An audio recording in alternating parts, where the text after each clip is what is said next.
Hello everyone, welcome to my new mini blog. তো দেখো আমি সকাল সকাল স্নান করে পুজো দিয়ে নিয়েছি। তারপরে নিজে একটু সেজেগুজে নিচ্ছি। আসলে সেজেগুজে মানে ওই সিঁদুর করে নেওয়া। তারপরে ইন্ডাকশানটা মুছে নিয়ে একটু ইন্ডাকশানে সকালে খাওয়ার জন্য আলু সিদ্ধ বসিয়ে নিলাম। তারপরে টুকিটাকি কিছু আমার শাশুড়ি মায়ের কাপড় ছিল, সেগুলো গোছ করে নিলাম। তারপরে গিয়েছিলাম রান্নার জোগাড় করতে।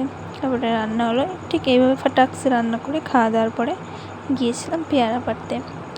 দেখো তো ওখানে দুটো পেয়ারা আছে, একটা পেরে নিয়েছিলাম, পাড়তে গেলাম। তারপর পুরো ডালটা ভেঙে হাতে চলে গেল। সেটা কোনো ব্যাপার না, শাশুড়িকে একটা ঘুষ দিয়ে দিয়েছি। তারপরে কিছুক্ষণ পরে গাছগুলোতে জল দিয়ে নিচ্ছিলাম ছাদেতে। কদিন ধরে গাছগুলোয় ফুল হচ্ছে না, বৃষ্টি টুকটাক হচ্ছিলো, ওই জন্য একটু বেশি করে জল দিয়ে নিলাম যাতে ফুলগুলো হয় পুজো দেওয়ার জন্য। তো দেখো ছোটো করে আমার ছাদ বাগানটা দেখিয়ে নিলাম। তো আজকে এখানে পর্যন্ত, দেখা হচ্ছে নেক্সট একটা ব্লগে। আজকের জন্য টাটা।